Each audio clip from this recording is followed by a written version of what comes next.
And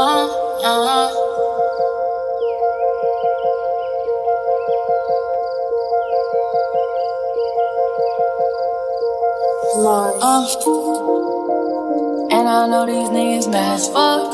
Bitch, I'm in a trap with T and we throw it up. Slow fall while my nigga throw it up.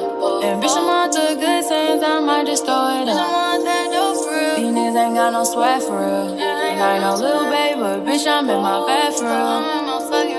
High as fuck, got your laugh for real. This man left come with a 32 man for real. And me and that nigga geek, we be tweaking together. And I show us rockin' hoodies in this damn hot ass weather. That nigga just like me, I ain't know I had a tether. Ain't no nigga talking like me, your shit light as a feather.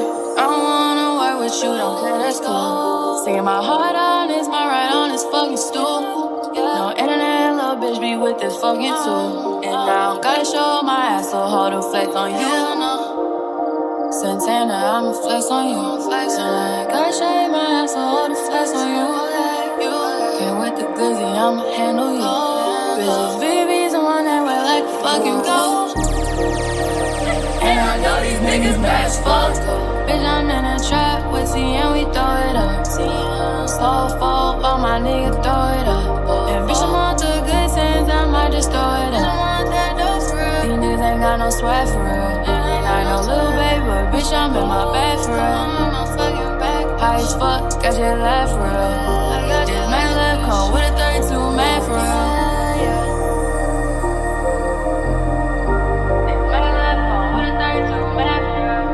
I'm Ariane, I'm a photographer, I work with images, so I'm doing photography, video, photo installation.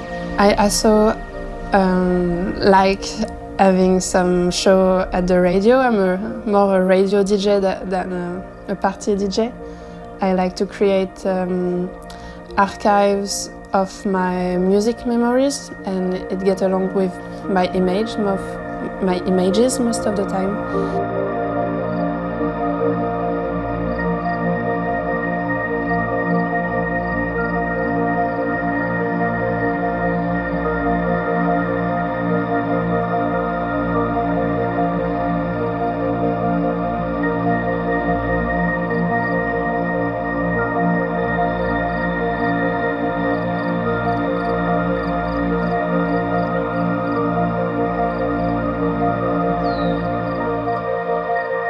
Oh yeah, and what's the artist name?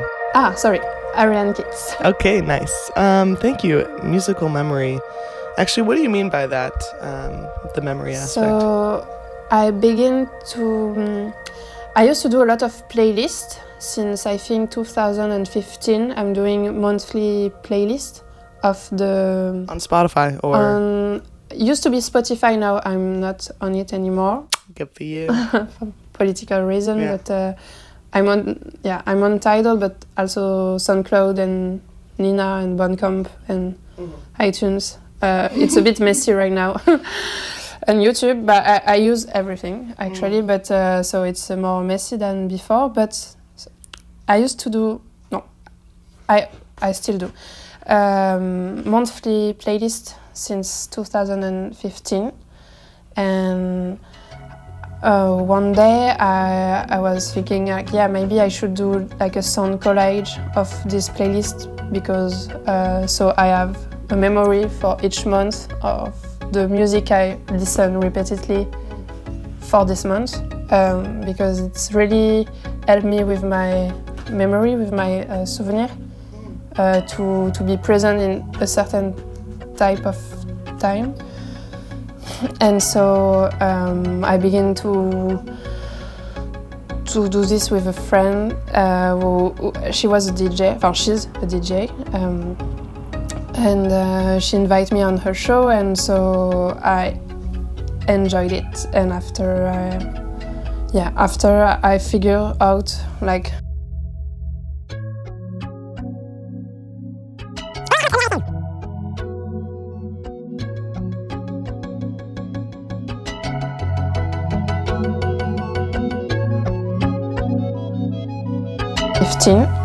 and One day I was thinking like, yeah, maybe I should do like a sound collage of this playlist because so I have a memory for each month of the music I listen repeatedly for this month because it's really helped me with my memory, with my souvenir, to be present in a certain type of time.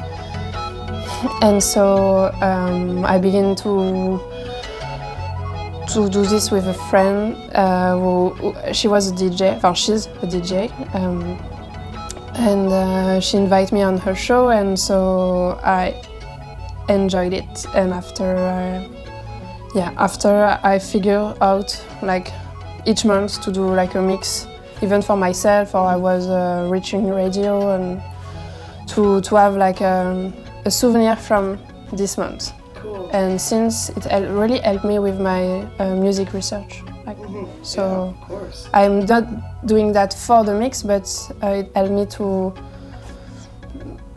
do some research and to be more curious about different genres. And so now my thing is I like to create stories.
Don't you understand? I've told you before. Just get off my case. This isn't happening. Stop this now. And where was I? I have to be somewhere. Now where did I put it? And I know you're not from all the way to ride a wave on your grenade. I'm high enough from all the way to ride a wave on your grenade. 'Cause I love you now. Can't help but love you now. Is this it? Is it? this it? Yeah. Is it? No. Is this it? Oh. Is this it? No. Is this it? No. Is this it? Yes. Hello, we're back. And we're taking calls.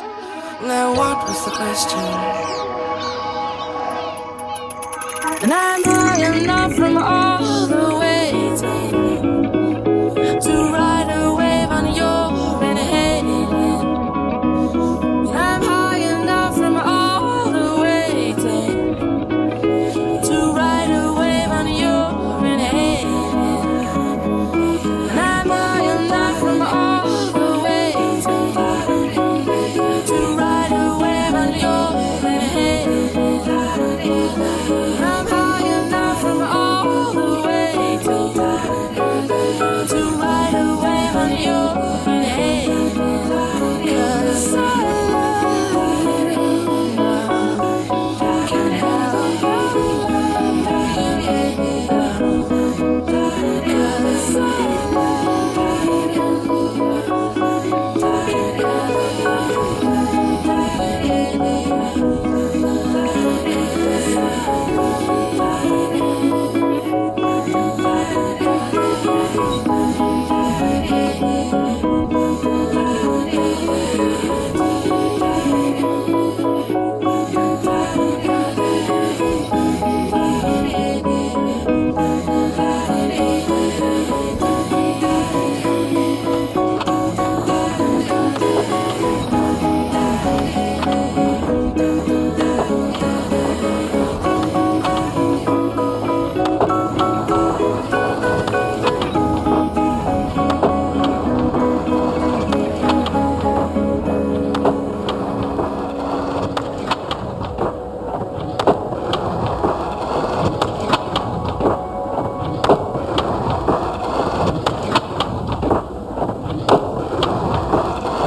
fantasy of what I would like to listen if I was a teen, like that. But it was for Odyssey on Christmas. It was like an angry teenage mix. I really like this one.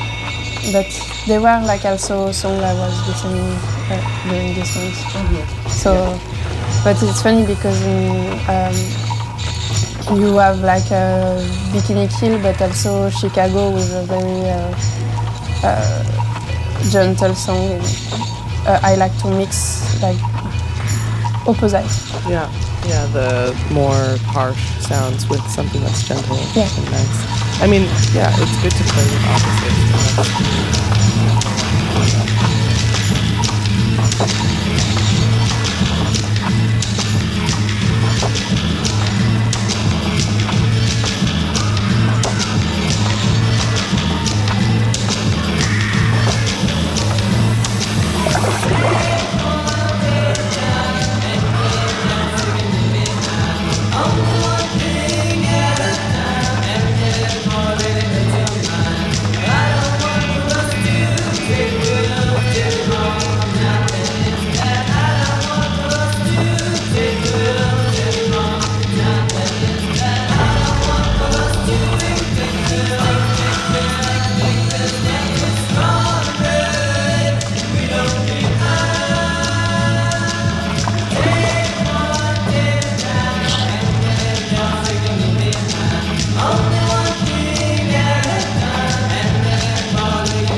wish he were here instead. Don't want that living in your head. Those edits are part of a project with Alex, my partner. DJ Kit is moniker. Our name is together is Atopos. So we originally thought about this project like a few years ago in Greece because we both love pop music, like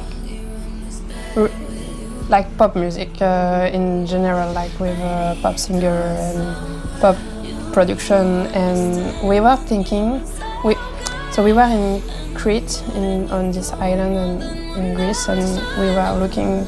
I don't know. We were thinking like, this is funny because pop concerts are now it's like a ceremony sometimes, and we were discussing about that. And so Alex thought he just download this new plugin that you can do the melody with the London orchestra, with the London choir, and you can manipulate their voice to have the melody you want. So that was very funny, and we were like, it would be cool to do some sacred edit of pop music we like. So we did a list about so there is Ariana Grande, Frank Ocean, Caroline Polachek, Anna Diamond, and we begin to work about that. And so Alex have a lot of very fun app on his iPad, and so we did a pad with a lot of different sound design, like a car crash, scratching on the vinyl, and chimes, and you can regulate them on the pad. So we did like a live Atopos with that. So with the edit, with all the choir and the pop music, and all the additional sound, plus some live ambient sound on the iPad. Mm-hmm. So it really felt like a piece of something, like a sacred ceremony of pop. Yeah, why do you call pop a ceremony? What makes it so sacred to you?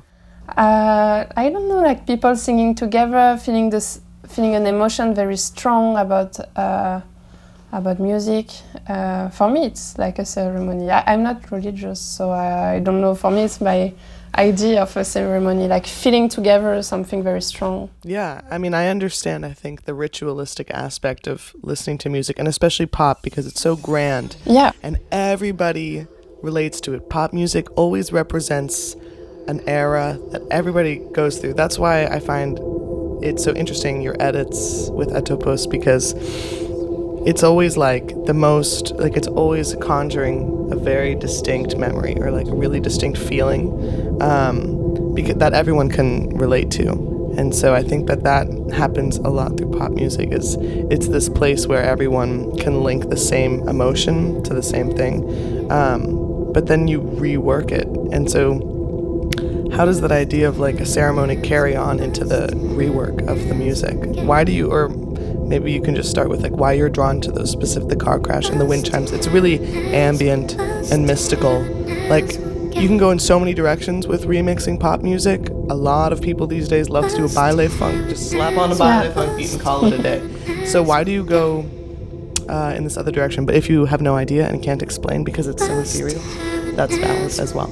I think it was just about an emotion we felt at this time, like we were. It was like the mix, like it was just an emotion at this time. We didn't do. Yeah, it was really the emotion we felt at this moment. Something very. I don't know. We wanted a lot of chimes. Something like shiny, like brilliant. I don't know. It is really shiny. Like I think about that too. It's as if you're taking that memory and making it, really bright and almost out of reach. Like it's, like a fairy tale. Must have an as we'll get. Must have an as we'll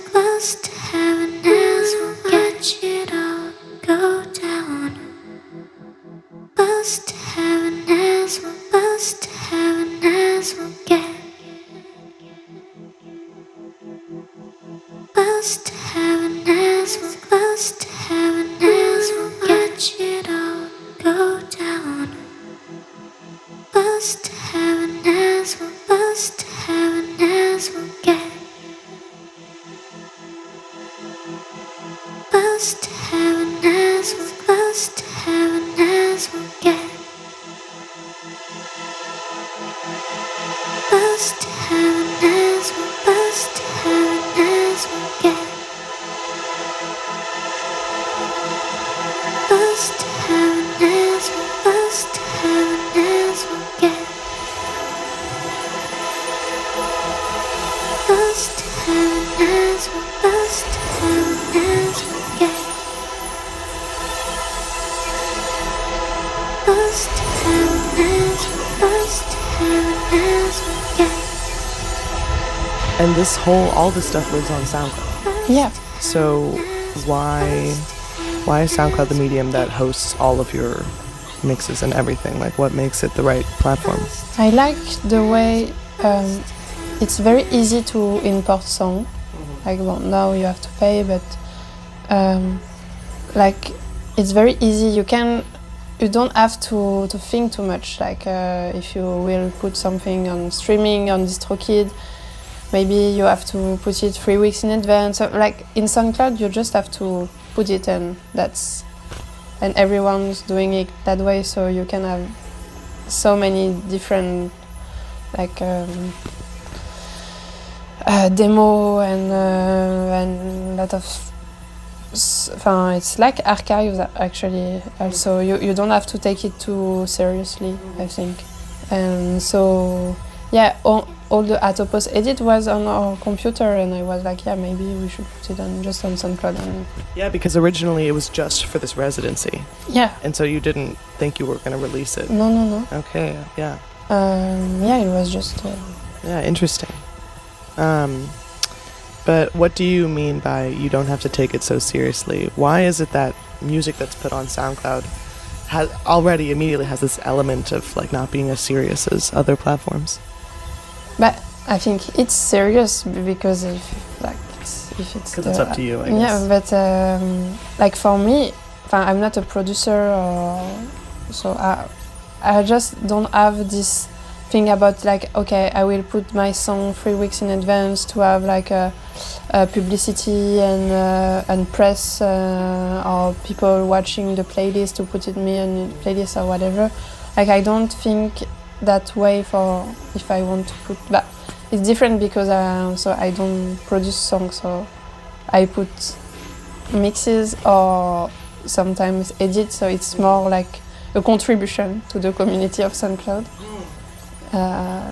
I like the algorithm in SoundCloud also. Yeah, me too. It's good. Yeah, I think it really works and it connects people. Like you have a like small community, and I like it. It's like a tiny village, but not so tiny. But yeah, it feels like a village sometimes because you have the most like random people. And they're all in this one little niche, and they all find each other. And it is a village because it's not that many people. Yeah. But they all live there, and they can be all over the world. But then they all have this like global village on SoundCloud. So have you made any community on SoundCloud? Is there anyone that you have, any profiles that you have really come to admire on through SoundCloud? Yeah, there is a lot actually, but it's changed a bit during the period, but. Yeah, but I love, for instance, the radio, also the radio account, like the Kiosk account. Yeah, it can't live on any other platform. Like radios can't release on Spotify or something. Yeah, no. So I love that. I discover a lot of great artists also on Odyssey Radio. My friend Gustavio Topman, a producer who's doing a lot of micro edit on SoundCloud, like he just put new edit time to time, and I love that he have a few alias with different genre, and it's now my favorite SoundCloud, my favorite account on SoundCloud for now. For now, nice. It'll change eventually, which is the point. There is like a Gustavio Topman and Vanya Glint, his alias. Cool. I like, and it's a community I don't really know, so I'm very curious. Like, he's the generation the new generation. Oh, okay. Interesting, because first of all, I interviewed this other guy. Maybe he will appear later in one of these episodes. But he was so convinced. He had his start on SoundCloud, and he was so convinced that SoundCloud was dead. Like, it's over. I actually had this discussion this morning with Alex. He told me, like, SoundCloud is dead. And I was like, yeah, for us maybe, but for the, like, for younger people. Grégoire Gustavio Thoman, like, he's always on SoundCloud. He used SoundCloud as a streaming media. And yeah, I just read an interview with Miley Cyrus about her digging habits, and she said that SoundCloud was her most frequently used place for music discovery, even still today. So She followed me the other day. I was so proud because I'm a big fan of her work. Nice, yeah. It's on probably... on SoundCloud. She followed me on SoundCloud. Let's go. Community building on SoundCloud. Yeah, Awesome. And I was like, wow. Wait, that means that she's discovering you on SoundCloud, probably. Yeah. But I listen to music and mix since a long time. Yeah, it's been a while. I think I was in high school when I... High school? Yeah. Damn. Because I remember on Twitter... talking about Miley Cyrus, it was the... Cool. I was really into vaporwave at this time, so it was... Everyone has to go through their vaporwave era. And honestly, I really do believe that vaporwave links to SoundCloud edits, and here's why. Because vaporwave is this genre where you're supposed to link nostalgia to some future that doesn't exist. People like to say that, like, it's supposed to feel really nostalgic, but not necessarily for something that is real, just for a fantasy. And so many reworks on SoundCloud, like, that's their whole purpose also, is like this idea of fantasy. I mean, the name of this podcast is Bop Fantasies. Like, we're very into that as well, just imagining your memories, even if they're not really your memories. You can place them, you can insert them in this broader platform, and everyone somehow can relate. And that kind of goes back to the ceremony aspect we were talking about as well. But super cool, yeah. So it's sad. Half of everyone thinks SoundCloud is dead, partially because you have to pay now to put music up there. Slightly more copyright pressures, but not really. Like, have you been impacted by that at all? Yeah, a bit, but not really. Yeah. Because now I don't upload so much anymore, but I have to pay still to keep my episode online. Oh, sucks. I'm paying for the community now. It's like... Yeah, that's a nice way to think about it, that you're not paying any big man upstairs, but you're paying so that people can still access and interact with your mixes. But for me also, I like to listen to it. Yeah, of course. No, it needs to live somewhere, and it's still kind of the best option for where it can live. But nice. Okay, that's crazy. The only question that I officially asked you from my list was introduce yourself.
Because you're not American, so No. for an American, it's like, yeah, that's linked directly to teenage time. So both of my parents, they didn't listen pop music. My father was very into, but my father used to listen a lot of different type of music. He worked as a benevolent in music, actually. So it was like a programmer for a music festival in Brittany, like countryside in France. And so it was before like internet. There were internet, but we used to receive like box of CDs, promotional CDs at home to listen to. Whoa. Like for folkloric music to hip hop, but like classical hip hop. Yeah, like old school. Yeah, old school to rock, but very like defined gender. I think I discovered pop music with the.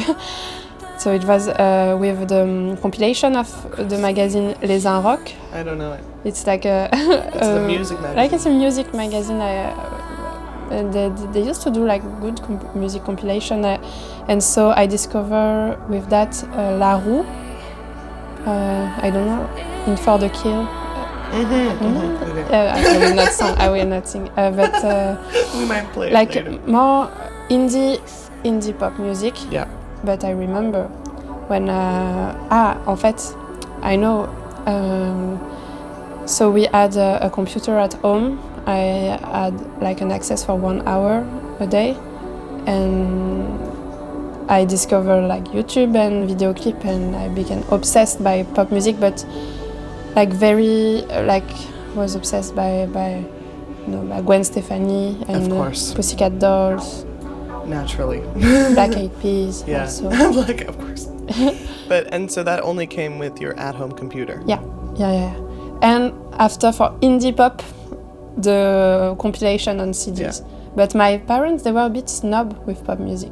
I think a lot of parents are. And I didn't understand why, so it was, I was like listening to that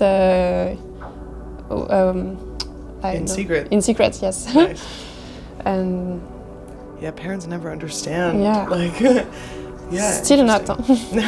Well, how do they, when they listen to Atopos, like, what did they say about it? Nothing. They were like, "You're doing great, honey." Yeah, no, I don't think my mom cares. I don't think Okay. it's not cares. It's like I don't really talk. We don't really talk about what I'm doing. Okay. Fascinating. Because also, yeah, pop, I mean, my parents were never that into it because it always had like inappropriate lyrics when I was growing up, and they were like, it's all about sex. Like, you shouldn't be listening to that. My mom said that too. Yeah. Like, it's not appropriate. And they're Satanist. Yeah, exactly. Like something like this, like, this is gonna make you smoke weed and drink, and it's like, I'm gonna do it anyway. But it's funny because now I listen to very experimental music. I make my parents listen to it sometimes.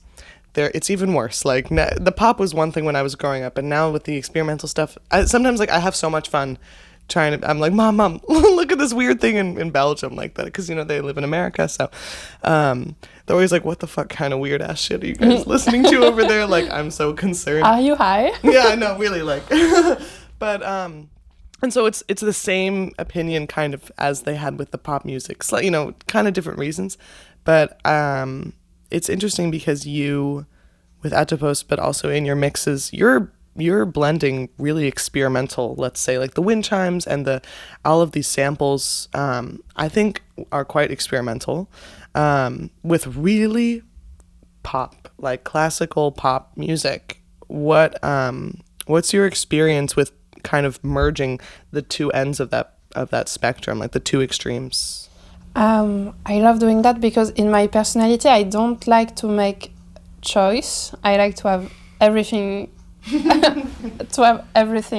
Yeah. And I was very inspired by the Smurfs mixes on NTS, like, because I should give it a listen. Yeah, because there is like some classical, like you have Nancy Sinatra and Cassie. So they're doing everything. Yeah, and I was obsessed because I was like, okay, this is. I really relate to the taste in music because it was exactly what I was listening to. So I feel very connected to them. And after I felt more liberty to put everything together, at least if it has to have a narration to me. So I'm like, okay, if it makes sense to me, it's all right, at least for me. So yeah, nice. Do you feel a personal connection to this pop music and this experimental, like blending the two together? Does that help you reckon with anything personally, or is it just like you just enjoy how it sounds? No, it's definitely very emotional. I think music is the medium I have the more like emotion with. More than photography? Yeah. It's in a different way. In a different way because I don't consume it in the same way. Yeah. Can you explain a bit like that, the different experience with emotion in the two? Like music helped me to make work my brain. I don't know, to unfreeze my emotion, like some in like a intimate way in my brain. Like I don't know. It's a bit like my imaginary friend, you know. When I listen a song I like, I have something very strong in my heart, like something is pushing my heart, and I'm like, okay, I like this song. Yeah, it is unexplainable, and it's very embodied. Yeah. It's an embodied, and it's true when you're looking at something. If it's visual art, it's not as embodied of a sensation. Sometimes, for sure, yeah. But music, it's like track after track. You can feel the goosebumps on your skin almost. And I like everything. Like I'm very curious about every type of music, and if I don't understand it, I'm like, okay, maybe I'm not ready to. That's nice. Like I have to take another way to understand it. Cool. After, like I really don't be judgmental. I like to think there is like this cable, like, you know, a cord connected. Yeah. Like, so when I discover the DJE remix, it really changed something. I know there is a lot of people who feel the same. So it's realizing just that there's a link. Open a new door for a new type of music. I remember when, for example, I was also in high school, I listened to Radio Campus episode with a guy, a sound engineer, a producer named Pierre Rousseau. He used to have a French pop band, but he's now a producer. And he, in this mix on Radio Campus in, 2016, he talked about Ryuichi Sakamoto. And he put the song Rain for the album 1996, my birth date. Oh. And I was it blew my mind. Like I remember, and it changed when I listened to Ryuichi Sakamoto. It opened a new world of sound. Like I don't describe genre, I'm not good with genre, but it's just type of sound like I'm still obsessed with. And so it opened a door, and now after I listen a bit more like complicated music, but it's not so complicated because it's just it's just music. But after when I discovered the work of late past Eliane Radig, I was also obsessed with, because I was this is so sacred in a way. Yeah, I like what you say about the fact that it's simple. Like it's not.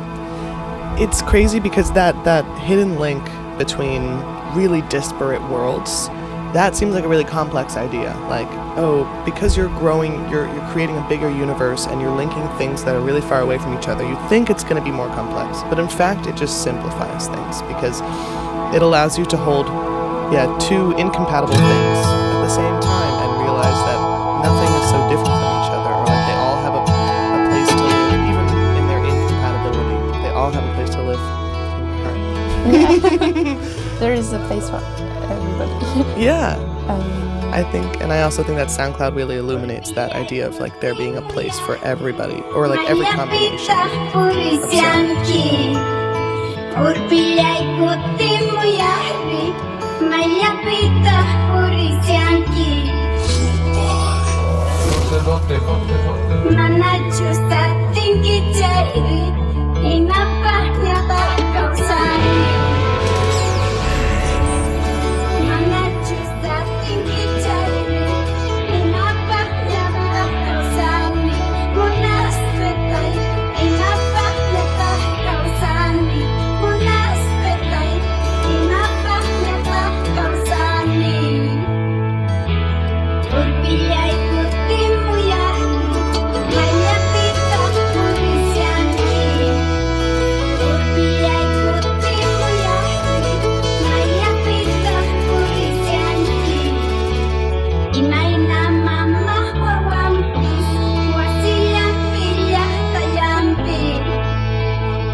I'm still going to SoundCloud at least every day.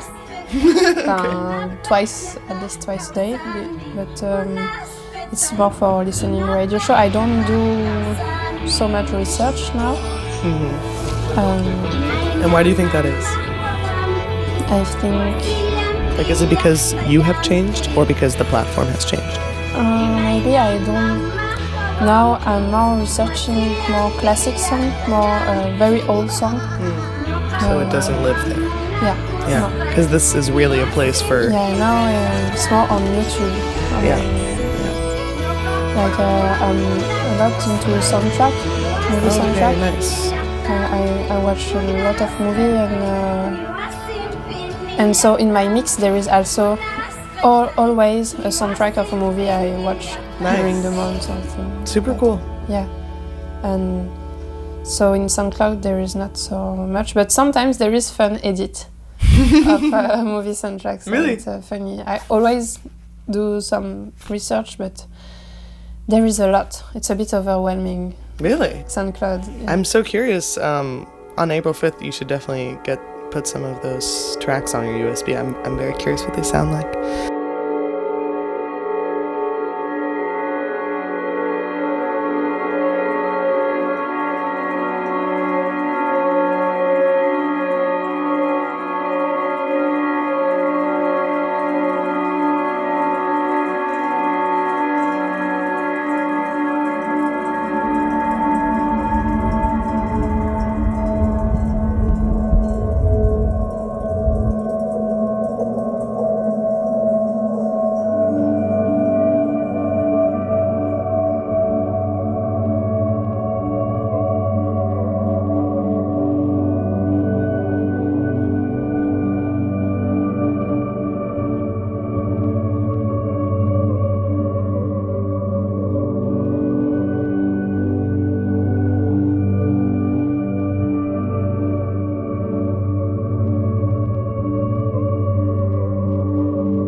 Cinematheque to watch a movie named The Music Room from this Indian director Satyajit Ray.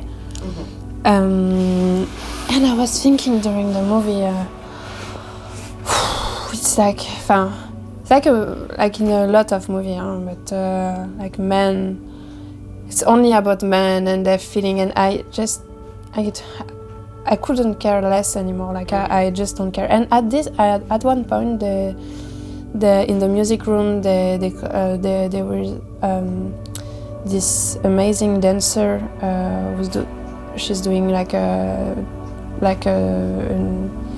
very beautiful dance, and she started to sing, and it was almost like rap music, but in a very traditional way. It's a very old movie, like it's from 50s. Oh wow. Okay. And it was my favorite thing on the movie, like just the dance of the girl and she's singing, and I think I will put it in my next mix for sure. And I was like, okay, I feel more comfortable about when there is woman involved in a movie. I watched Marty Supreme. I didn't like it. There is too much male energy involved, like in a typical way. Like I don't know, but it really don't resonate with me. I like very it's new that I like very masculine movie, like Michael Mann, or I saw The Godfather for the first time 1 year ago, and I became obsessed because like there is something very assumed in that. Even like I think sometimes they make fun at each other. It's not so serious. Yeah, it's almost like a caricature of a caricature, man. yeah. And so this I like. But for the mix, I'm more comfortable with feminine area. But it does not about to be a woman. Like I don't really know what it means. But I don't know. I think I express my femininity by being surrounded by a woman artist. Because I'm like, I don't know, I don't express that in real life, so it's only by sound and by a movie I watch. I like the female gaze in general. I'm more comfortable with it. Cool. I'm never hearing the term the female gaze. Yeah, no. I don't know if we can say that. Yes, we sure can. Yeah, okay. Like, that's awesome, and I should be honestly reworking my entire life around that. And you really, there is a really big difference. Like you can see it when, especially in cinema and also in music. But yeah, it's time to just never pay attention to a man again. But I just don't care. No. I don't care. There's really enough spotlight on them. Yeah. But I think that it's really nice to be able to explore that through sound and through music. All my superstar in my head are female, like a woman. Yeah, I'm glad that you're able to like have that, like female role models still, even in this world where like they're a bit more hidden, or like takes a bit longer to find them. But that makes it more gratifying when you have those role models. Yeah.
shy with my emotion.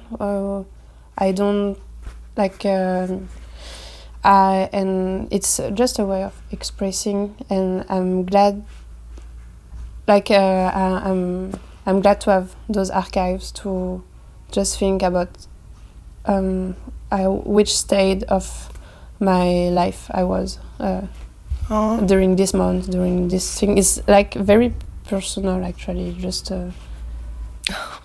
That's really beautiful, and it's really nice to know that you found an outlet for emotion that isn't just in your outward reactions to things or like what you say.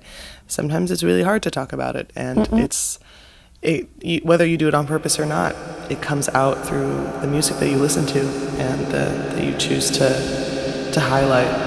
Sure. Yeah.